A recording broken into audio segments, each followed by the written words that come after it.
एक शेर है जो मुझे हमेशा याद आ जाता है, जब आप बैठे थे तो मैंने सोचा शायद याद आ जाए कि आस्तीन जानते हैं, आस्तीन में मैं अब भी अदब और जज्बात लिए फिरता हूँ। आस्तीन में मैं अब भी अदब और जज्बात लिए फिरता हूँ, रहूं कहीं भी थोड़ा सा लखनऊ साथ लिए फिरता हूँ। सर मैं कभी नहीं भूल पाता और मैं रोज शायद मैं 2 बार याद करता हूँ मेरे शहर को, और आप सबसे रिक्वेस्ट करता हूँ you must go to Lucknow if you have not gone. You must go to geology department and you must go and see the beautiful environment of that geology department and the museum and the samples and so much rich I can't tell you. Everything which has been taught in the class you will found in a different form. Sir is from structural geology. I still remember, I close my eyes, I see that subtle blue, grey and fawn and brown lines in form of fold. I can close my eyes, I can see now. That is the way my department is. Means what I read 35, 40 years back, it is all clearly visible.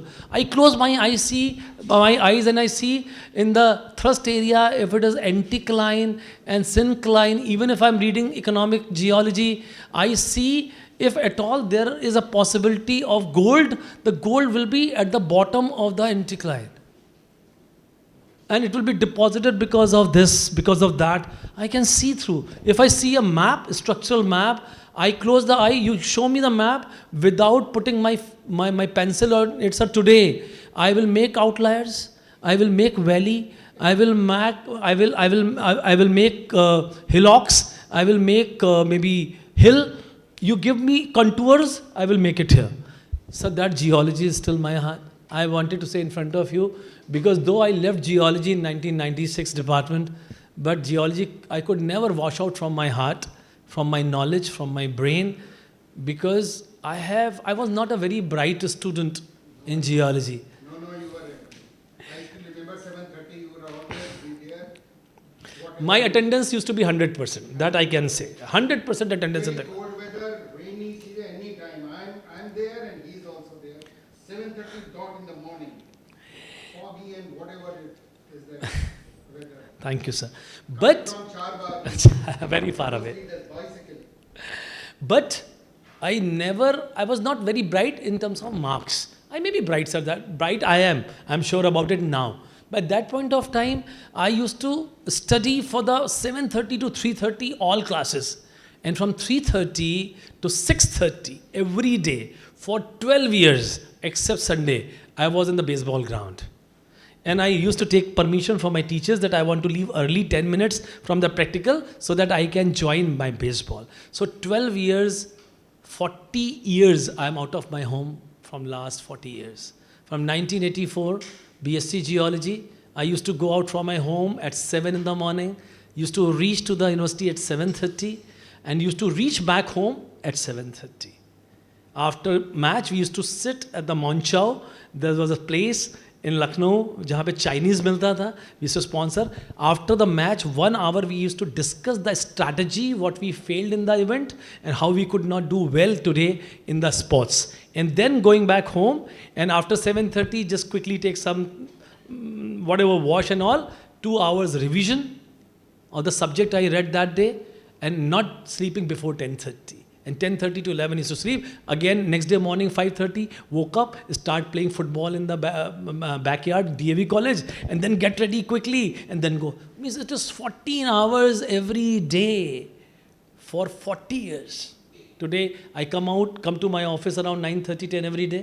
I never go back to my home, sir, before 8:30. The hostelers are here. They might have seen it. Why?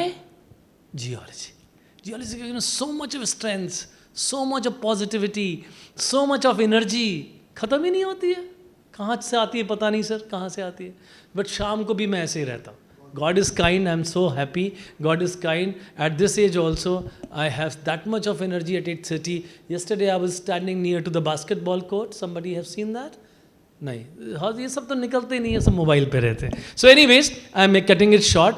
I mean, geology is very close to my heart. Structural geology used to be Very difficult subject for many of you, it will be. For me also initially it was, but once I understood geology and I understood fault and strike, I understood faults and thrust, I understood joint and faults, I understood recumbent to any kind of folds. I also understood thrust and also understood reverse fault, and I am telling you, and I can make a figure in my mind, and if you want I can do it here also, sir, that I guarantee. So that I remember, and I'm very sure that all of you will be enriched today with the deliberation of sir, and I'm very sure that this structural geology, if any of you will not be able to understand in due course of time, we will request sir to come online or physically to make those sessions very happy. Who's teaching structural geology in teachers? Who's teaching structural geology here?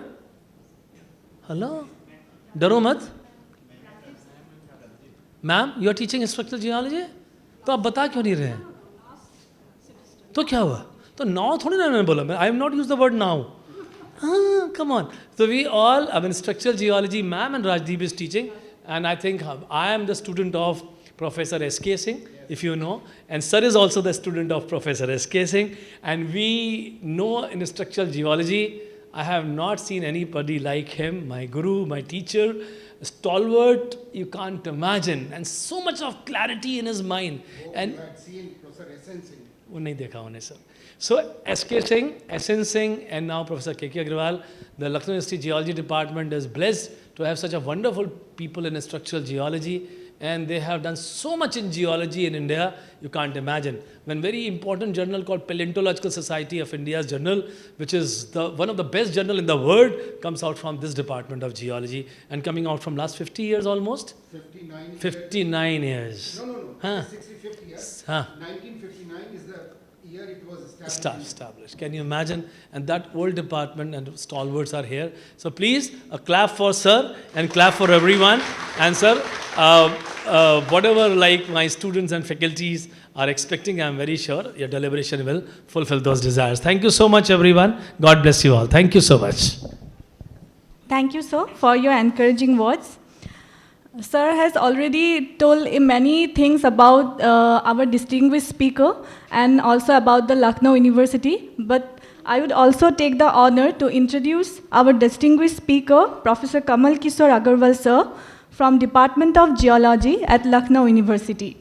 Professor Agarwal is renowned for his extensive research and contributions to the field of geology. He has 41 years of research experience in Himalaya, Kumaon and Garhwal, Arunachal and Ladakh. Moreover, he has done analog modeling in Ganga Plain, Meghalaya and Vindhyans. He has been conferred with that Senior Scientist Award in September 2000 and also had been awarded with Boyscast Fellow by DST, Government of India in March 1995. His expertise and insights have greatly enriched our understanding of the Earth's structural and tectonic complexities.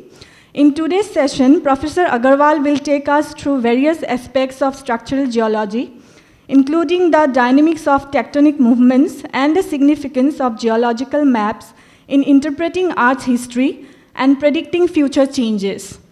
This will be an interactive session, so I encourage you all to actively participate, ask questions, and engage in discussions.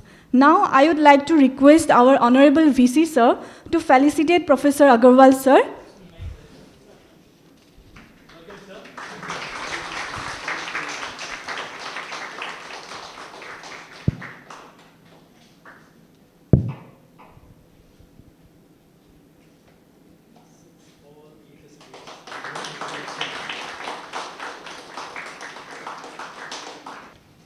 Now, sir, floor is yours, sir. Now you can start the interactive session, sir. I'm really, all through my life and career, I always enjoyed talking to the students, young students.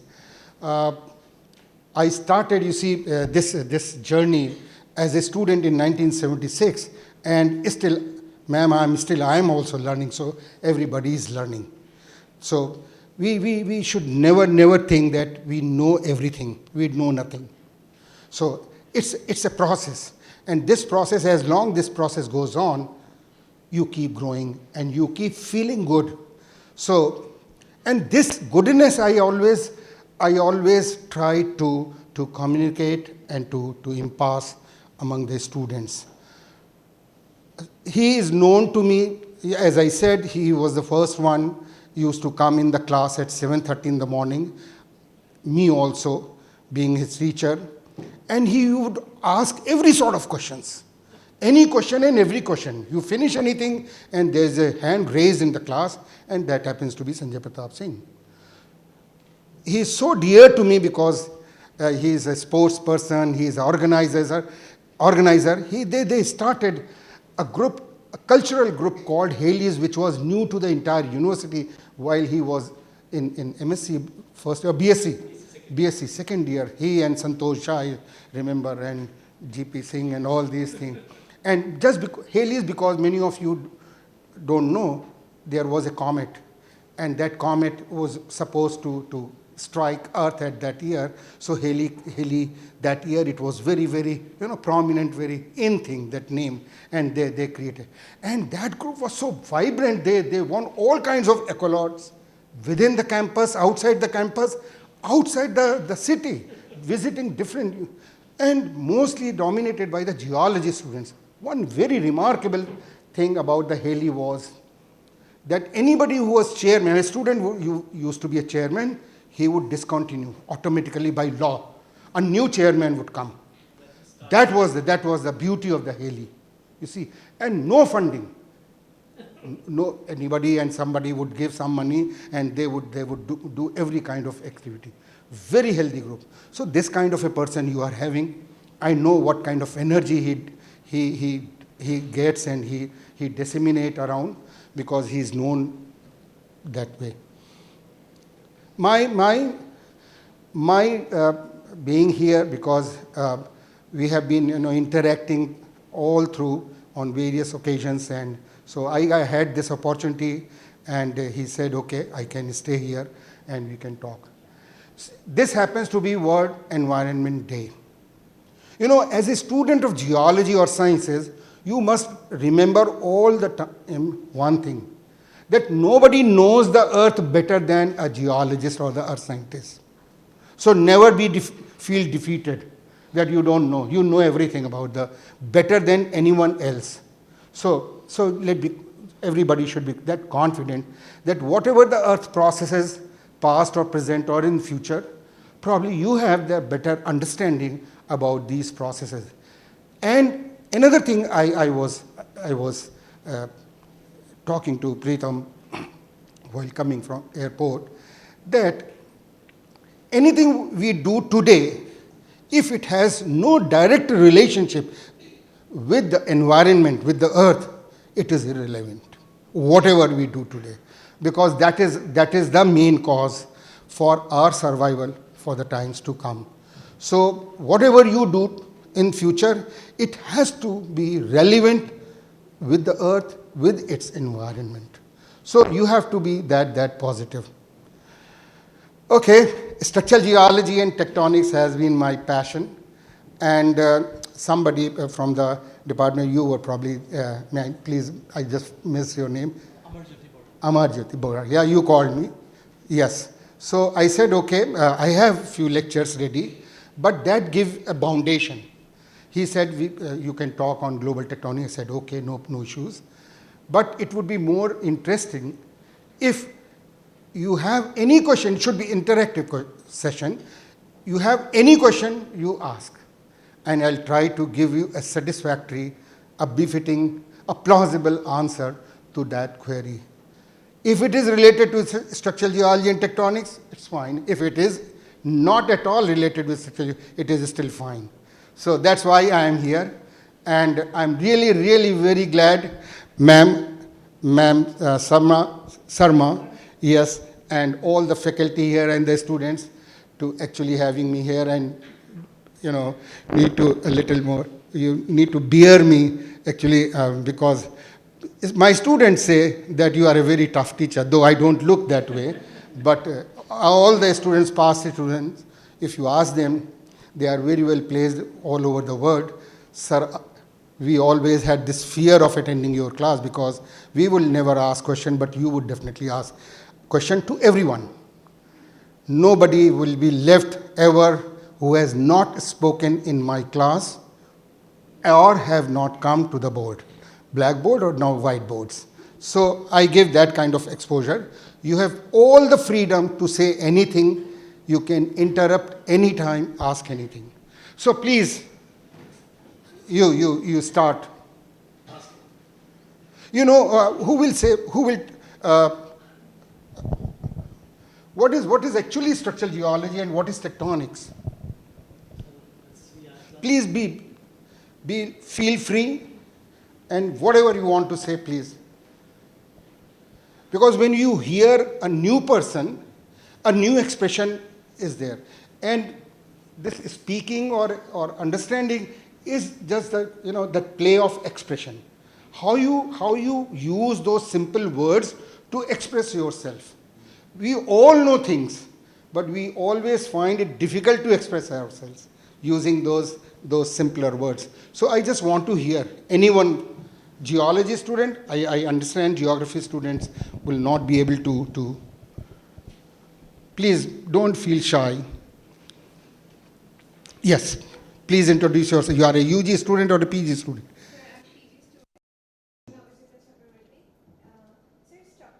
Geology is basically the structure of the outcrops that we are seeing,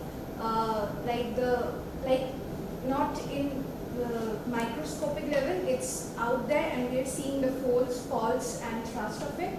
And tectonics is related inside the earth. What's going on? So there are many things. Everything is happening inside, nothing. So it's not only tectonics which is happening inside. It is structural geology is also inside. Structural geology is the study of structures. It is the study of structures. Structures, structural geology, you can find an analogy like an architect. Any structural geologist should ask those questions what an architect asks. What is the structure?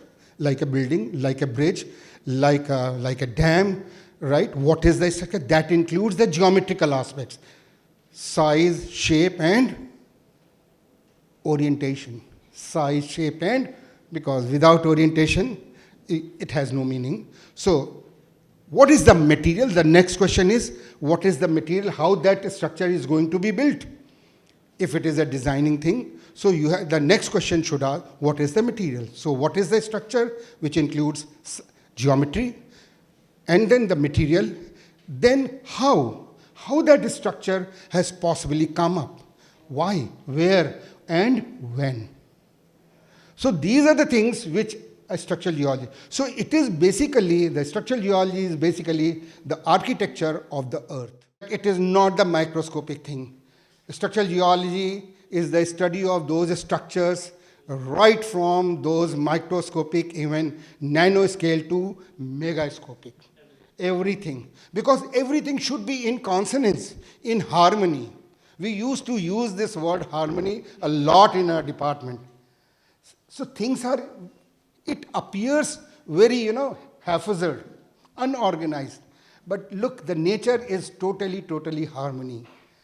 Nature is in harmony. Whenever and wherever it is not in harmony, haphazard, you have those catastrophe and all those bad things happening. So everything is in harmony. Whatever we see in very fine, microscopic or maybe atomic level or electron level, that should reflect into the mesoscopic, small scale to large scale. Everything should be in harmony. So you cannot compartmentalize into it is happening only in the large scale or it is not happening in the small. Actually, that is the difference. You must have heard a structure found in sedimentary rock, very similar to fold. And what is that?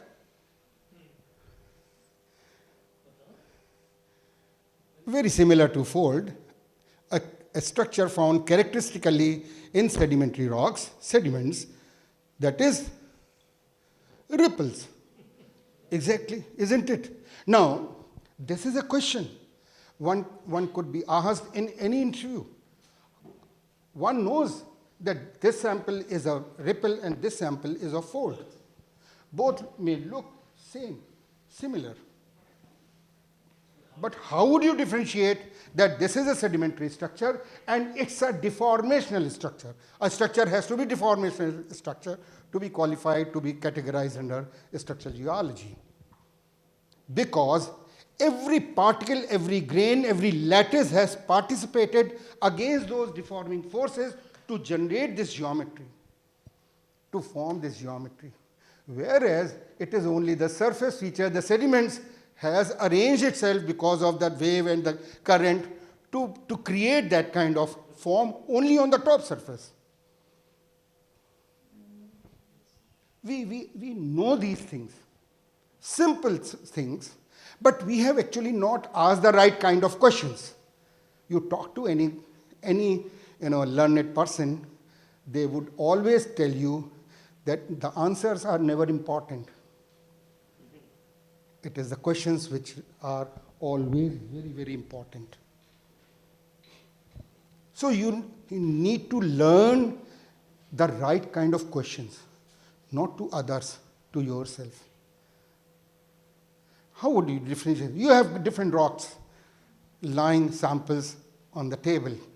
And one is sedimentary, the other is metamorphic, and the third is igneous. Now ask the question, how would you differentiate? Try to find those plausible answers. Then you are learning. Learning is not that knowing few things and pointing and writing it in the answer sheet and that's it. That may not lead you to your desired dream positions or occupations. Learning is when you have those small little questions asked yourself, and then you are trying to find the answers yourself. That is learning. Right? So that is a structural geology. And what is tectonics? Tectonics is not, it is not the structural geology. Tecton is the word from where the term tectonics has come. Tecton means large portions of the earth, huge land masses. We now know that huge land masses, though they appear to be stationary, but we all know as a student of science that nothing is stationary in this universe, whole universe, though things appear to be ruke hue hain, stationary. No, everything is moving, everything is dynamic, and to me, everything is live. Nothing is dead or alive, So, being geologist myself, I look around and nothing is dead. Everything is live because our concern is the earth. So how can we know जो हमको रोजी रोटी दे रहा है, bread butter दे रहा है, how can we think that it is dead? It is all live because it is dynamic. It is not important. We cannot see it, we cannot perceive it, but we know so many things we cannot see, we cannot perceive, but they are there. They are not non-existent, they are existing. So those large-scale movement of the earth, large earth masses, that study comes under tectonics. For example, so never try to give the answer which again you like fold fault. You see, try to improve your understanding and your expression. Two kinds of expressions, while you are speaking and while you are writing. This is how one can be judged. We are not the mind readers. You know everything and I get that sense and I give you. You have to express yourself either by writing or by speaking. So speaking, we are not that important. Why should we give you that footage? You're not free, right? So what is left? You need to improve on your writing skill and maybe later on your speaking skills. Try to find those important words, befitting words, appropriate words, say things in less words, using less words, and kill it. All right? So, tectonics, we understand tectonics, large movement, earth movements. For example, for example, mountain building activity. For example, movements of plates. And hence, the term plate tectonics. Now, I ask you a question. What is a plate?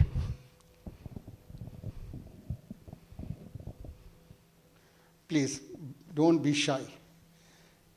It's an interactive session, and because I don't I'm still teaching using those chalk and blackboard, colored chalks and blackboard. And you see, we have in our lecture, you remember that sliding, a huge blackboard, and yes, Professor, and 2 hours lecture Jawhari sir used to come in the beforehand. And 2 hours he used to be. Right. But I would always draw my diagrams, 3D diagrams, in front of the students. All right? 2 hours lecture. It's not 2 periods. 2 hours lecture. That is also unique. So please, tell me, anyone, please don't be hesitant. Just, yes, it's fine. Yeah, okay, you know something. You are right. But probably you will find the new expression. That's my objective here. It's not a challenge. We are just talking. Only thing I have this mind. I can put it here. You said 3 things, but they are not connected. Okay, you said everything. Right? You know the earth is, please sit down. Earth is or having a layered structure. That is one expression, that earth is layered. We have got 3 basic layers. The outermost is, the innermost is, and the in-between is, middle one is mantle. That is the layered model, right?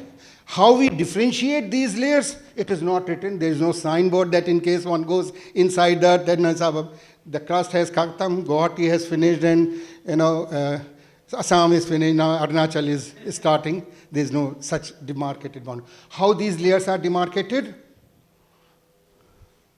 Yeah, these are the questions. I know that you remember.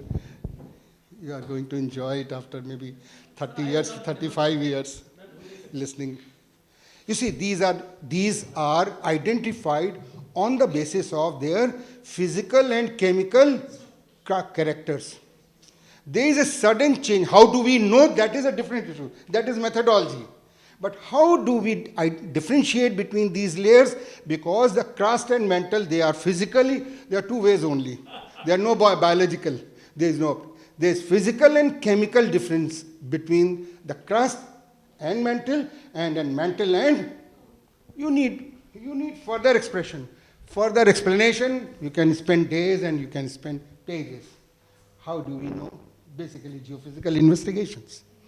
Right? So those geophysical investigations qualify under physical characters. And when we get a sample of those material, that is chemical differences. This is how all petrologists, they understand these expressions. So you as a student, you have to ask those very basic questions and try to find those very sundar, good-looking, handsome, plausible answers to fit your personality. Say thank you, sir.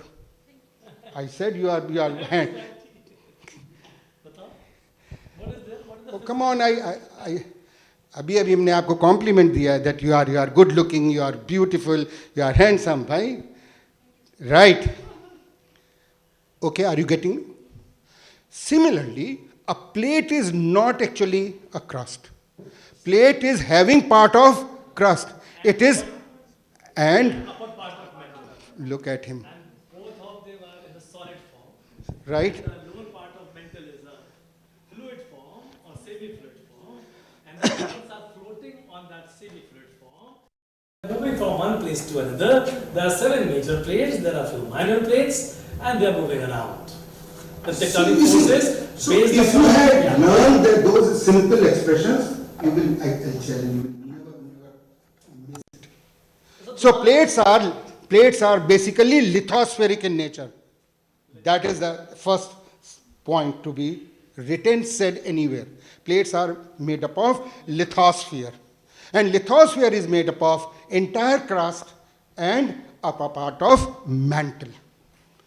And they are comparatively brittle compared to underneath asthenosphere, which acts as a soft, substrate, cushion on which these hard, brittle masses, land masses, can float or move easily.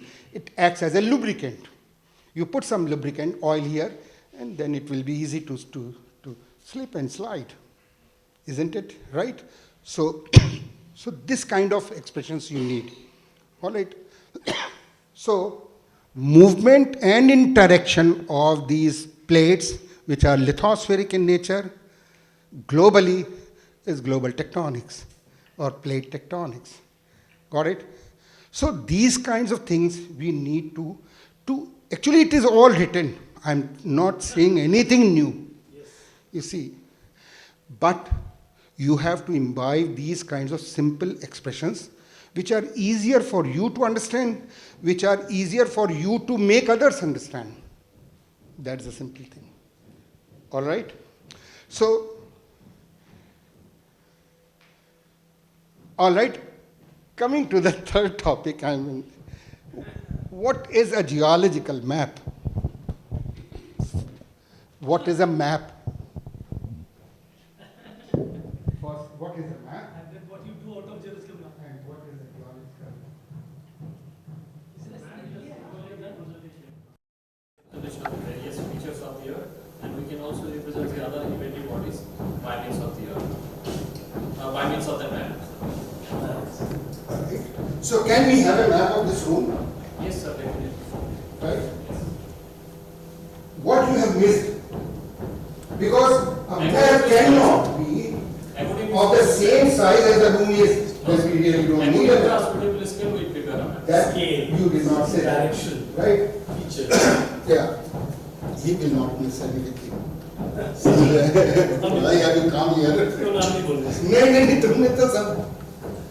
A map is that design, that drawing, that picture. Anything is not a map. Which has a scale. Right? And the other essential thing is it has to be a orientation. Orientation. It has to be. Yeah. You need to know which way is the north, and then you come to know the other directions. Right? So this is, and what is a geological map? Coming to the problem here.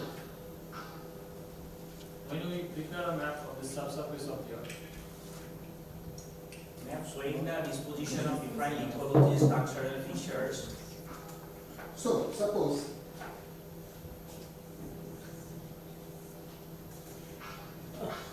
Is this a map? so this is you have understanding for different rock types, its disposition in that particular area whose scale and directions are known to you. Not only that, you know the area covered by A, B and C and D. That is also information you are getting without touching it, the sheet of paper or maybe a picture. The third thing you come to know what is in contact with the other. A is not in contact with C or D. A is in contact with B. Whereas C is also not in contact with A. So this information, so map, a geological, it may not have the dip and strike and other structures. Still it is a geological map. You know, the maps, geological maps published by ONGC or GSI, those geological map doesn't have any dip and strike. Isn't it? But it is still a geological map because it shows the distribution of various rock types in the Indian subcontinent. The area occupied, not the subsurface, it is the surface information from the top, as the bird's eye view from the top. Aerial map is the aerial view of anything of this university. You have different outlines depicting different buildings and departments and whatnot. You can have a map of this room. These are the seating here. This is the dais and this is the board here. So everything has to be according to the scale, some scale, desirable scale, and then the orientation should be known. Then only it is an map. Otherwise, it is just a picture. And then it gives us the information about this distribution of those things. If it is an area map, buildings kind of distribution, roads and gullies and whatnot, marketplaces, and if it is a geological map, essentially it should show the distribution of various rock types in that area and what other rock types are coming specifically in contact with other rock types. It may or may not be having those additional features. Right? So these are the things a geology students should know. Coming from the structures. So structures, the difference between those structures, the structures which are formed by deformation. So whenever we say the word deformation, that means it must succeed the formation. That means those structures which we study in geology must have formed in solid state. That is very important because rock is a solid. How we define a rock? Rock is an aggregate of minerals, aggregate of grains, which is a solid. So once the rock has formed, only when that rock undergoes deformational changes, a structure may be produced. So it's a deformational. So in case a rock is conceived, that means all those changes which are happening or has happened, they must have happened in a solid state, right? So a rock, we know the rock there are three main processes. Yeah, G. Is that all the deformations are only structures? Or a formation which is visible without deformation is also a structure? I'll reframe your questions. Formation of rocks takes, or there are only three processes: igneous processes, sedimentary processes, and metamorphic processes. And all these processes ultimately lead to the formation of a solid, which, depending upon those processes, we name them as igneous rocks, sedimentary rocks, or metamorphic rocks. So I think that part of the question is answered. Now, structures are formed once the rock has already formed. We sometimes think it is confusion is because of the metamorphic rocks. What happens during metamorphism? Because metamorphism is itself is a process which is operative when the rock, an already formed rock, is subjected to a new environment. A change pressure temperature condition for very long. And hence there are changes, and under metamorphism, leaving only few processes, metasomatism and all these, it is always considered as a solid state changes. Right? Maybe. Where is metamorphic person? Maybe, sir, what my question was limited to sedimentary Yes. rocks. Sedimentary rocks, suppose they are formed in geosynclines, and they have solidified after some duration of time pressure, and without any deformation, they gradually has surfaced because of isostasy or because of any other part, and they have not deformed to fold, Yes. joint. Will they not be called as structure? Yeah, we have another category of structures. They are called peri-contemporaneous Yes, structures. that was it. Yes, they are and there's certainly, because you see, during sedimentation also there are certain changes. Yeah. But those changes, there is a boundary. Those changes are still categorized under sedimentary regime, real, orthogenic changes. Yes. There are changes which they exchange in the shape of quartz and calcite, because they are highly susceptible to deform or change form under very mild conditions. But barring those changes, so actually that was a debate few years back when to consider the start of metamorphism. Where, isn't it? Ma'am, will you enlighten me? how to actually think that the metamorphism has actually started. Actually, there is no demarcation line between a sedimentary rock and a metamorphic rock because the change is Presence of gradual. some minerals Which like geolite Yes, they are very low pressure minerals. some clay minerals are also present in both the condition diageneity. The crystallinity of Illas. Good answer, Tariq. The illite is a clay mineral. Yes. It is invariably present in all the environments, but the crystallinity changes. So they have agreed upon on one thing that when the crystallinity of illite changes, we consider the concept of metamorphism, and then we look forward for other changes. What are those other changes? All right. So these are the things. So you have a sheet. You have a sheet, and you contract it. What will happen? Yes, excellent. There will be shortening. Compression will lead to Shortening. these things you need to imbibe. That will enhance your understanding of structural geology and tectonics. It would definitely lead to short. What we see short. We don't see things happening. If only we understand these processes, we can go to those backward, what had gone while forming this. So compression would lead to shortening. Compression would also lead to, in case we think the mass is conserved, the total mass is unchanged, the dimension would change. So one dimension is reduced, definitely the other dimension would, because the volume would be the same. In case we want to conserve that mass, so volume would be unchanged. So in case this dimension is reduced, the other dimension would. How do we express in our general parlance, common language? What would increase? Thickness. Compression would lead to shortening. Compression would lead to thickening. Of what? What we are talking about? The crust. Compression would lead to shortening of the crust. Compression would lead to thickening of the crust, isn't it? Now thickening, how it is possible, where to go? If the crust is being thickened, where are the possibilities to go? It would be raised, uplifted.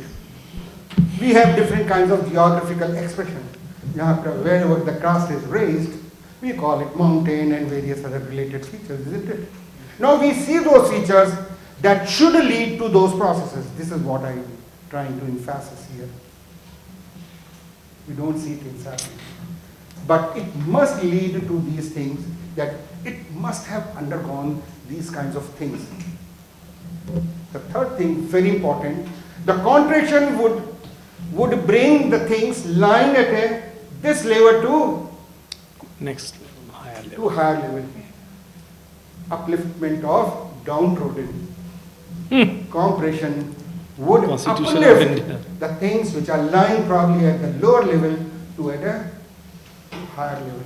We have supportive geometries which we normally talk, कि fold बनेंगे, reverse fault or thrust बनेंगे. This is what we, but that should be the last thing.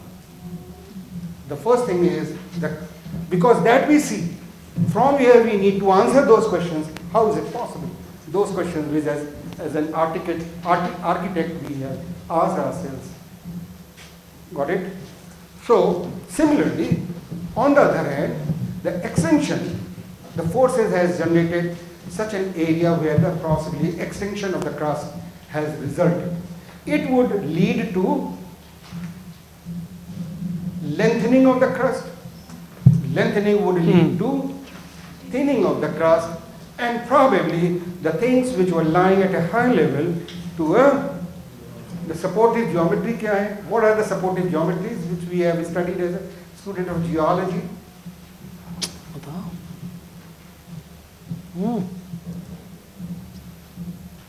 This is the fault plane. This is what? lying above the fault plane. Hanging. Hanging Or wall. hanging wall. Right? If hanging wall is going down, yes, hanging wall is going down, what kind of fault is this? Things which are situated or were situated at a higher point are lowered.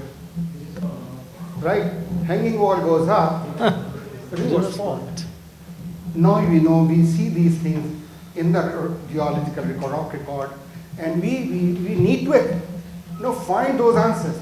Then lastly, why and how this has happened in this particular area, or it has happened in a large area. Have you heard about one simple Hindi, मुहावरा? हम फिर भी कह देते हैं, जंगल में मोर नाचा किसने देखा? Have you heard about this? Nobody can witness a peacock who was dancing in a jungle or a forest. Sir ये हम पे लागू होता है. गुवाहाटी में हमने इतना बड़ा किया, आपको क्या पता?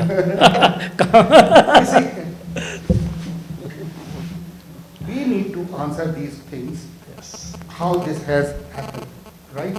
Looking at those structures and then supportive features, and then establish a story, a model, a theory, a hypothesis, which are all in synchrony, harmony, from microscopic, from atomic scale to largest to the plate boundaries. And that's why we have three kinds of plate boundaries.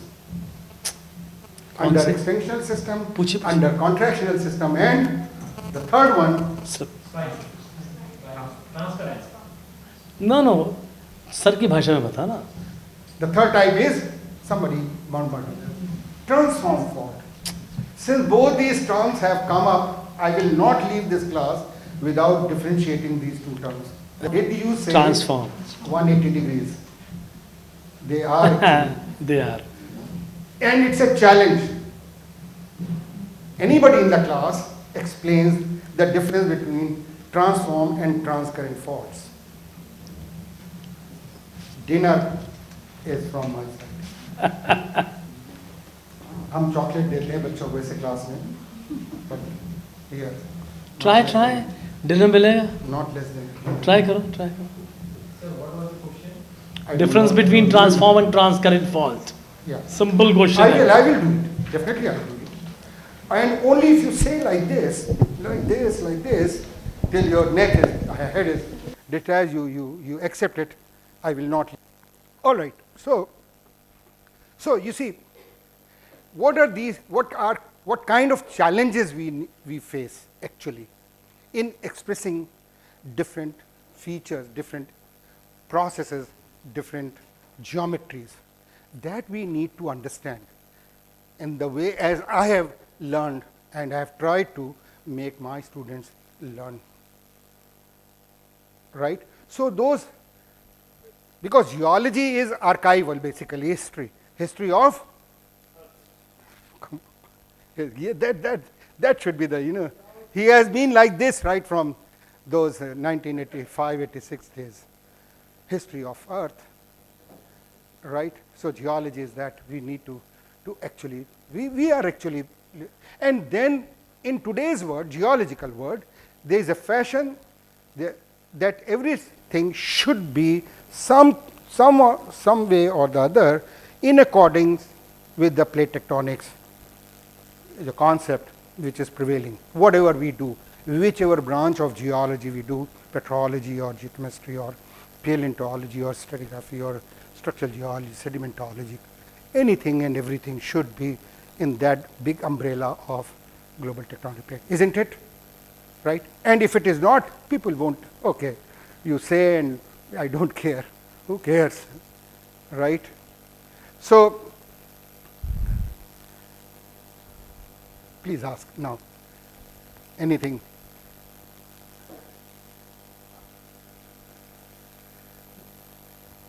All right, I'll come to the folds first. I'm not, in case you say I have this, I can use this as a beam. I'll draw those diagrams here. That will be more useful than looking at those presentations, which are nowadays I have learned myself from my daughter that you can generate any PowerPoint in 5 minutes. AI, yeah, that she showed me. Your plate tectonics, I'll prepare it, leave it. How a fold is described and how a fault is described.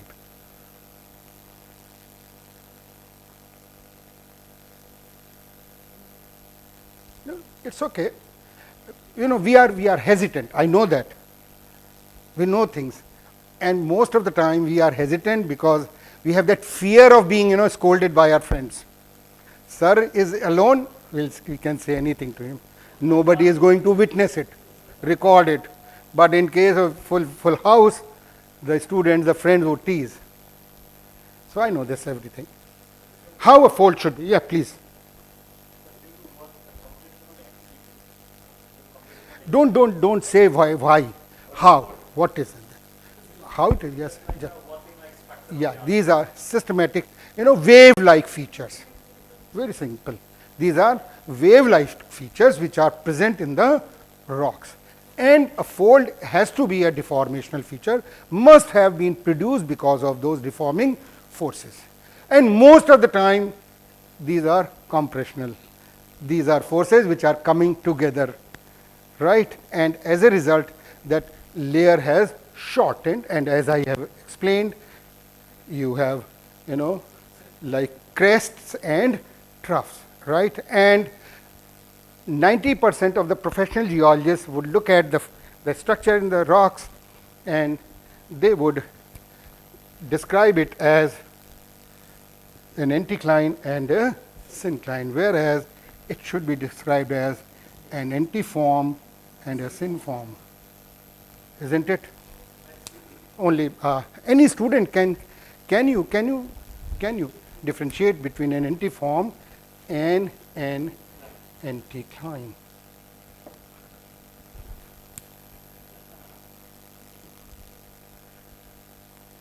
Just by looking at the feature, one should always use this term antiform or synform, because in a multi-layered thing, right, sequence is always one way it is younger to older, or you need to be specific. You need to be specific, Pritam, which way it is younger or which way it is older. Then it should be older, yeah. So we normally use the term or the numerical Arabic 1 to denote the. Now, what is this? What is the fold?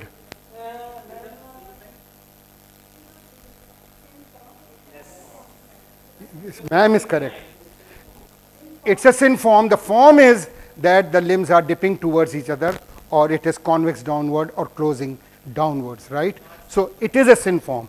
But since the stratigraphy, the younging of the rocks has been established, well studied, we know that the rock at the core or the center is older, then definitely it should be an anticline.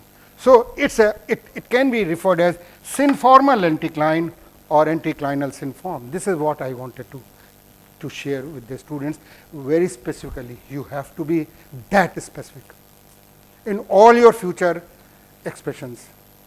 Only if you are sure about the rocks,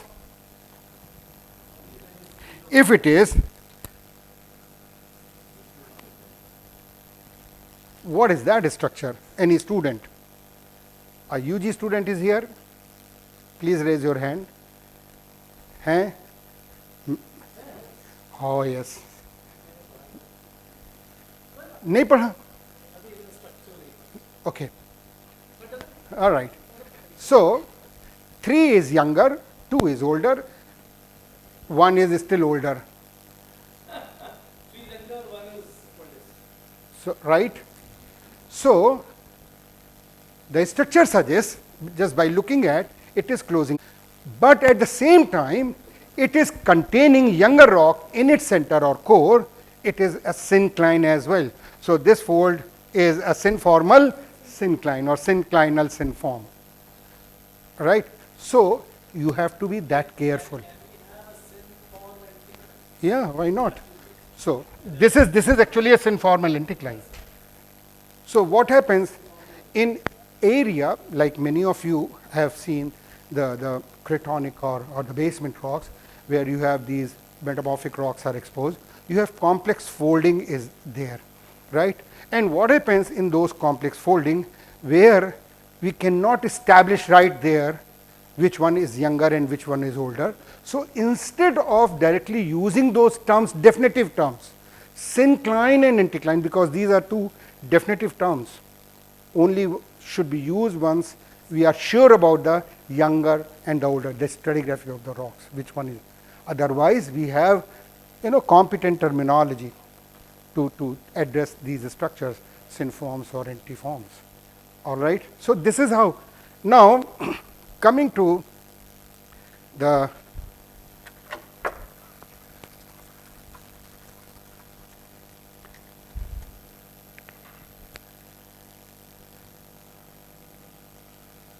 what is this, a student? This is a single layer folded like a sheet of paper, and I have developed a crease over here. And what is this? So it's a hinge line, okay.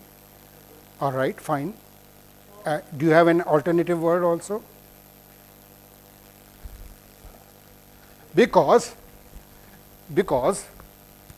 you may have, this is surface of the earth, and you have a fold which is not complete, which has been eroded away, but it was there.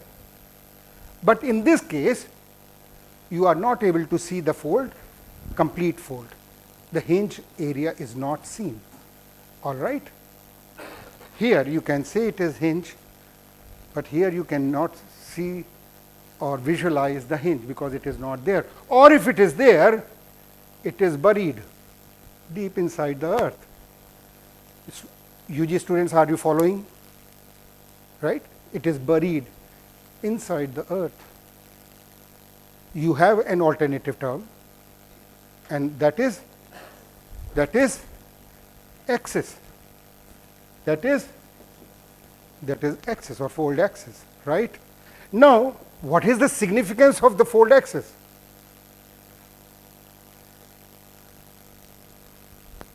Because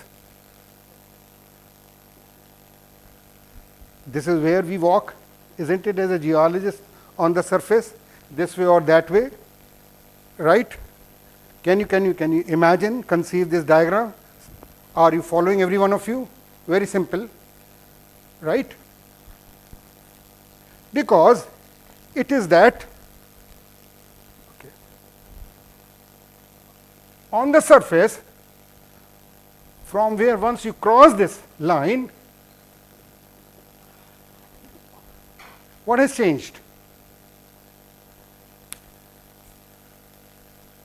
What has changed? Say, please. What has changed? If once you have crossed that line, can you see this diagram from that place? Sorry. What has changed? No, axis is there.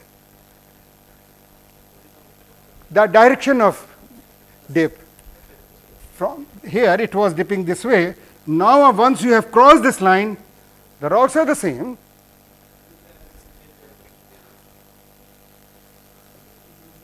The direction of dip has changed. That's the significance of axis, because hinge is possibly seen only when the structures are small. They are completely seen there, but most of the time the structures are seen in profile only. They are cut. The three-dimensional exposure is not there. It is under huge bury, right, overburdened. So you see just the outline. So then again you are not able to see the hinge, right? But axis can also be imagined, plotted, measured. That is the significance. And you see, the significance of axis is You see? This is not there, right? Now this axis can be like this, as I am showing. It can be like this. Still, it will appear. It can be like this. What is changing? The orientation of the axis is changing, and only if it is horizontal. It can also be inclined. So hinge is not a sufficient term. It is just an expression. But what we see hearing is that hinge. Hinge is just that closure. It may be a line, it may be a zone. It may be as broad as like this, where you cannot identify a particular line. But axis can also be, it will also always be a line. Always. But it is, if this hinge is there, and if the axis is also coinciding with this, it can be said as it is real, otherwise axis is imaginary. You can imagine. Right? So it may be horizontal, but still it may be having various orientations, right? But it can be plotted very easily in seconds using that stereographic projections. You must have done, all of you. In seconds, isn't it? And hundreds of things. And then you interpret all such things in just one go on one single sheet. That's the beauty of knowing that technique. And it can be plunging, right? What could be the maximum plunge of the axis? It can be vertical, right? Right? It can be vertical. And if it is like this, if I am showing a fold like this, a chocolate, again this question, if a fold is like this, what is this typical fold is known as?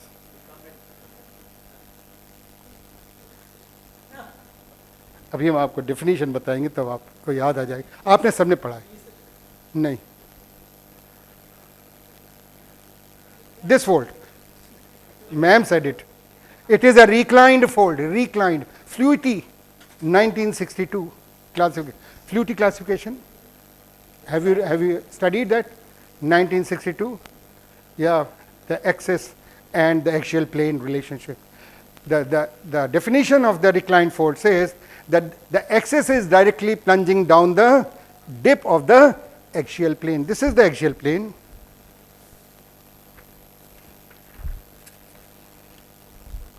Can you see the axial plane here? Can you see the axis here? This is the axis, isn't it? So axis is directly plunging. What is the dip of the axial plane? This is the strike, and this is the dip, and this is the amount. So axis is plunging this way, directly down the dip of the axial plane. That is a reclined fold. And very often it is asked in most of the examinations, including GSI and including, isn't it, ma'am? But we find it difficult. Why? Make it simple. You can always use such kind of trash every time to understand the geometry. So only thing is, are you really interested to do that way, or learn it in that way? All right. So this is really important. I am here to actually talk to you on these things. I have not come here to teach you. You have very competent faculty here, and the person sitting in front of me, I know his capabilities enormous. But you need to think probably in a different manner, and then try to learn a new kind of expression. Find that expression. It is there. Recumbent fold is fine. Had that not been that steep, it is a recumbent, because 10 degrees is fine. Axial plane,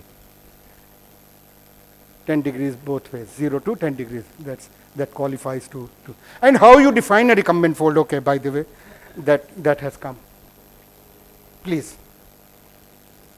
a new student, a new person who has not yet spoken.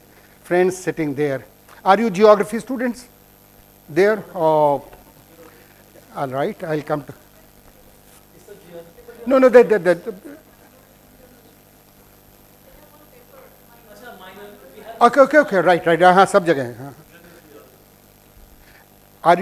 Are you aware of the recumbent fold?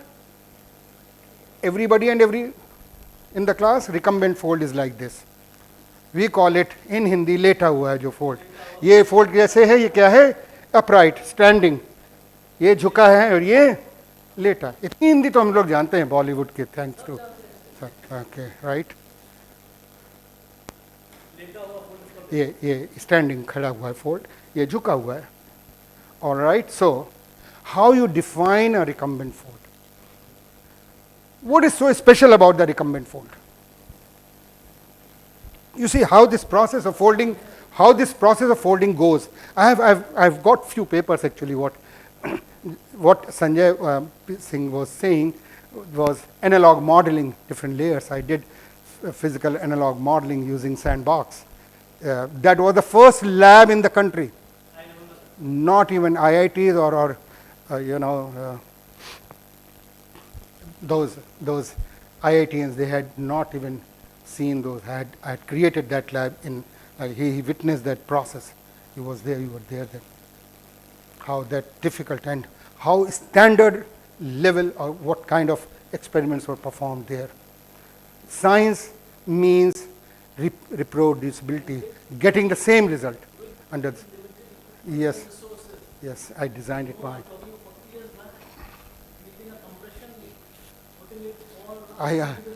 I went to the HAL engineer to create. I went to HAL engineer, Hindustan Aeronautics Limited, to create a motor which has a torque, pulling a 20 kg weight from 1.5 meter distance with that 1 centimeter per minute. That kind of motor drive I could develop there. Sand, simple natural sand. Are you familiar with this Shankargarh, Vindhyan sand, Kaimur sand, which is actually glass quality sand, perfect for making lenses. So Shankargarh is 200 kilometers from Lucknow, our place. I went, to Shankargarh, saw that sand mines, and ordered there a truck full of sand in one go. Got it transported to Lucknow, sieved it. I created 2 huge sieves from Mumbai, manufactured, because I wanted to have a very known grain size between 70 and 120 mesh. So the huge sieves were employed, persons were employed. They were all laughing, sitting. The person balu chan raha hai, aata chante hai, kuch aur chan, balu chan raha hai. Look, everybody contributes. Har ye department ka kaam. It's our lab. That discrimination was never there. And then I have to use specific acids, solutions to remove the sand, coating, iron stains and everything. So a perfect cohesionless sand was used. All those physical properties, basic, basal, cohesion and everything was measured and checked. And then it was colored to create a differentiation, right? And then those 25 experiments were performed, and all of them were repeated just to check whether the same kind of, and they were then digital technology wasn't there. I had this project from DST. I got 2 Nikon cameras imported from Japan, very expensive cameras. Those labs, photography lab was created. The apparatus was there with a glass. I had to cut that shine. Flash was being used. So once you are doing that photography, you can see your own image because it's a glass apparatus, and then you have to photograph it. And then everything was so controlled, and then 25 plus 2 into 2 is 50 experiments were performed. And the first thesis of this country on sandbox and log modeling experiments was done in Lucknow University, from Lucknow University. His friend, he did. Anyways, so where was? So, right. So, this is a recumbent fold, we all know. What is so special? So, I was talking about the folding process. So, shortening is happening, right? There is a paper, there is an experiment by American scientist called BIOT, and he said that by compression you can achieve only 62% of shortening. That means what does it mean? In case you have 1 meter long layer and you shorten it, now the final length is 62 centimeter, right? That much shortening is possible, and till then the layer thickness can be maintained uniform. There will be no change in the layer thickness. Now, in case you have a shortening beyond this, definitely there will be imbalance in the layer thickness. Some material will definitely flow from the areas of high stresses towards the areas of, and which are what? The low stress areas are hinge areas, the high stress areas are limb areas, and limbs would be thinner and the hinges would be thicker. From parallel fold to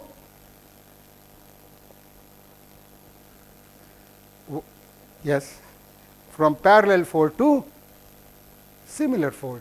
You remember similar folds? You're right. So, it's not automatic. It's that progression from parallel fold to similar fold, from upright to how this is possible, because deformation, there is a lecture, deformation is achieved by two things: the forces and the material which is actually sustaining those forces. Both the things. Force is a vector quantity, we all know that, having magnitude and direction. So, depending upon those forces, a future structure is going to form, and the response of the material, the properties of that also includes the thickness.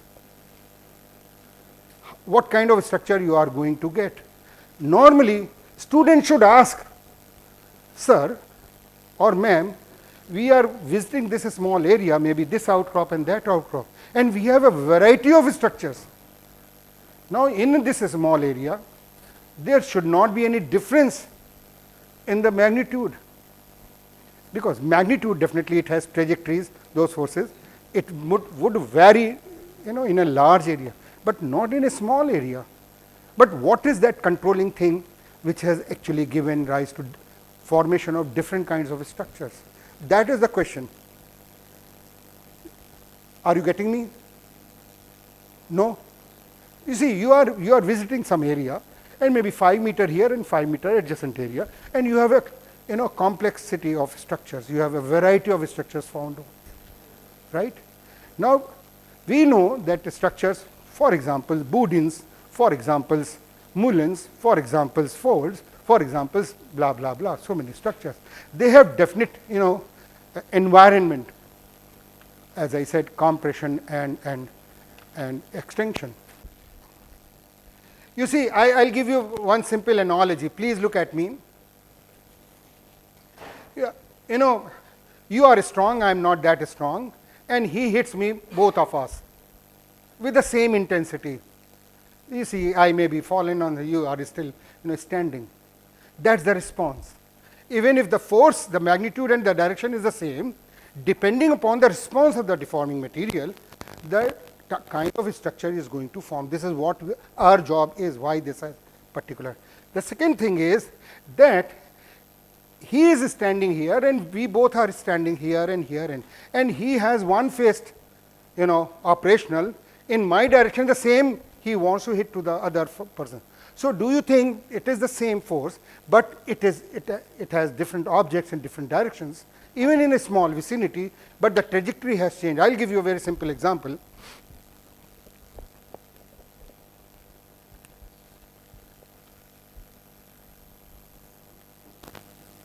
Now, the same force is there, right? What I am changing is the orientation of that layer, right?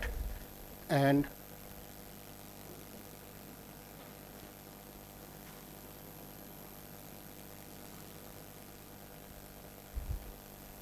you see, this is what I want to convey here. You have this, what is this structure called? The first one, not a very good diagram. Yes.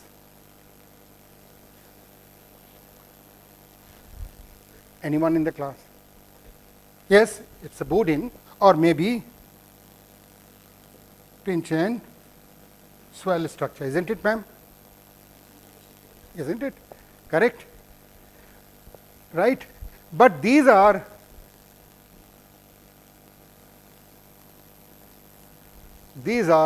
shear zones or small scale duplex structures. Very, very, it's not important that you know the name of the structure while you are seeing it. You can always record it, and you can always find later on whenever you have that comfort of consulting the literature. Abhi you can use the mobile anywhere, and you can find the name of those structures. But this is what is the difference. You see, that's just the orientation of the layers which has undergone deformation. It may result into. So what we witness, we don't witness these things. We just see these structures in the nature, sitting side by side. But what is structural analysis? This is structural analysis. This is our job as a field geologist, as a structural geologist, to actually identify these. Look, these are different, and this difference is because of maybe this is what is to my understanding is there. This objectivity I want. Just don't leave it there. You will find whenever you join those professional organizations, for example, many government organizations, you will find reports, earlier work on that area or in that area, probable possibility of a fault. Wherever the things are confusing, not understanding, they will simply write it and leave it. This is what we are. We have been doing, we are ruining our geology for so many years, decades and centuries, not understanding properly the structures. And we all think the structural geology is like halwa puri. Everybody knows it, fault and what is there. But you see, as I always tell my students that the entire dynasty of geology is resting on two huge pillars. One is optical mineralogy, and the other is structural geology. Without these two very important branches, one cannot be a good geologist. You do anything, you require these two very basic branches, the understanding of optical mineralogy to understand identification of minerals in rocks and using a simple microscope, optical microscope. Because whatever you do later on, using SEM, using any modern technology, you simply confirm it. You have that idea that these are the possibilities of presence of these minerals, you only confirm. Whether you do XRD, XRF or SEM or whatever. Please go ahead. And thank you for being here.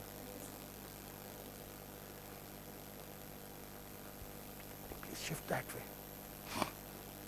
To the field, isn't it? To initiate any kind of work, right? And in the field, you are exposed to those geological material rocks. And rocks, once you are sure it's a sedimentary, then the next question is, using hand lens, you want to confirm what kind of minerals are there. And simple is that you take a sample and maybe oriented sample, whatever is the requirement, you come to the lab and make a thin section simple in a day, and then you confirm, yeah, it's a sandstone, it's a quartzite, it's a limestone, it's marble, it's granite, it's whatever based on. So that is important. And then you need to understand the local geology. because that is very, very, very intriguing to interpret. So faults, you have that many good work, remarkable by Ramsay, by Flutie, by Huddleston, so many, and all those standard books, they incorporate all these things are there. Yes, coming back to recumbent fold is simple. It is that only, till this, the two limbs are lying sidewise. Only when it is a recumbent fold, the two limbs are lying above each other. Isn't it? And what will happen if the two limbs are lying above each other? You have a quilt, you have a mattress of this thickness. If you fold it, what would happen? Tell me. You have a mattress or a quilt spread over here. You fold it once. What would happen? Shortening and thickening. Unit, twice of the unit. Whatever, 10 centimeter, 20 centimeter was the initial thickness. And if you fold it, the thickness would be doubled. All right. So this is one way of achieving crustal thickening. Where one would expect crustal thickening? I want the geography students, please raise your hands, geography whosoever, or geology minor. Where one would expect crustal thickening? What areas? Yes, please say something. Mountainous regions. Mountains where supposedly the crust is thickened. So how that thickening is or must have been achieved? Thickening can be achieved only by folding it. And what kind of fold? A recumbent fold. That is one way of achieving crustal thickening. And the second is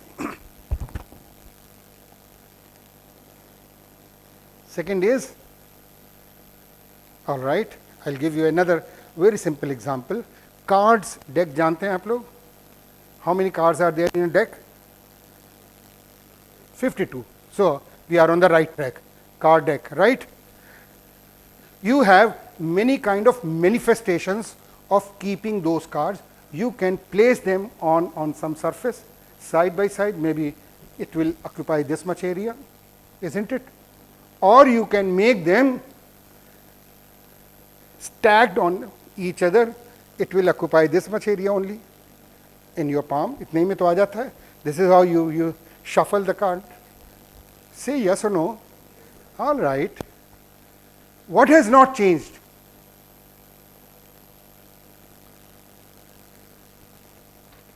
Yes.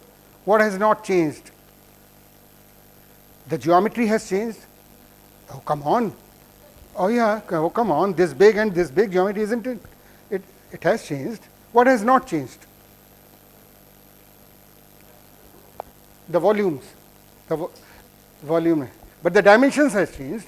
Length and breadth. Now the length and breadth. Itna hai. But the volume has not changed. And what has increased, actually decreased, so length and breadth hai. What has increased? The thickness. Multiplied by 52. Whatever is the thickness of one card, it has to be multiplied by 52. Right? Expression समझ में आ रहा है? So that is the other way of achieving the shortening and thickening. Arrange the crust in such a manner like a card deck. Like a card deck. So to have this big of sheet occupying this big of area, you have to break that sheet, tear that sheet or break it into pieces, isn't it? And then you have to stake it on top of each other, right? Only then those two things can be achieved, thickness and shortening. Come on. Are you getting? Hello? Okay. So, and that is geological possible by faulting. What does a fault do? fault creates fractures, otherwise continuous rocks, isn't it? The rocks rocks are not fractured initially when they are found, they are continuous entities, right? So during faulting what happens? Those bodies are fractured, not only fractured, but to qualify it as a fault, not as a fracture, there has to be displacement along the plane of fracture. This we needs to say every time. It can be across also, but that is not fault, that is opening of the. So to a fault, it has to be not only fractured but displaced, right? So what you do, you have this one simple block, you break it and you displace it. So what is happening here?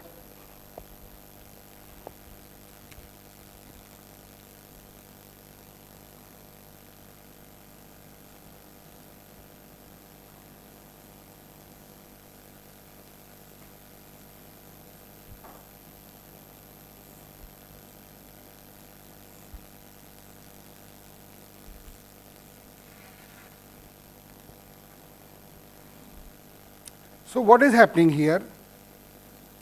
You have shortened the layer length, and not only that, you have displaced it along this plane and trying to bring over top of each other, right? And this is how you can achieve shortening, right? And if it is happening in a very large area, the only thing is, this is this angle with the horizontal a fault plane is making, it is called dip angle of the fault, right? And complementary of dip is, yeah, somebody said it, head, yeah, head, right? The only thing is that you reduce the dip angle. This is steeper, this is gentler, and this is more gentler. You simply reduce the dip angle and it would accommodate more shortening and more thickening. And this is what happens in the areas of the earth where one would think of large scale shortening and large scale thickening. And what are those areas known as? Those areas are known as mountains. So now we know that mountains, but what kind of geometry, what kind of structures one should always expect in the mountainous regions, that these low angle faults where the hanging wall is moving up, that means a reverse fault, and low angle reverse faults are also known as truss, isn't it? So these are most prevalent geometries, structures which are to be found in such areas. What kind of areas? Mountainous areas. And in case there are folds, what are the folds you are going to expect? Very close folds where maximum amount of thickening or shortening is possible. And so what kind of structures we would not expect normally? Those parallel folds where the thickness remains same, uniform. What kind of folds one would expect in mountainous regions? Those similar folds, flattened folds where the hinge thicknesses are enormously high compared to the limb thicknesses. All right, hinges are very wide and broad as well. What kind of faults? Reverse faults, thrust faults, very large, low angle. So all these geometries will be in harmony depending upon the type of rock it is going to affect. If the rock is plastic enough to sustain those forces, you can bend it probably very long. But if the material is brittle and you tend to bend it, it would break. It would break. And how it would break? It would break like snapping. The two ends would go like this, isn't it? You break a twig, the two ends would go like this. Why this is happening? Because if you study a fold, do you think that the amount of compression throughout this folded layer is same? It varies. It varies from this point of inflection towards the hinges. This compression is reduced.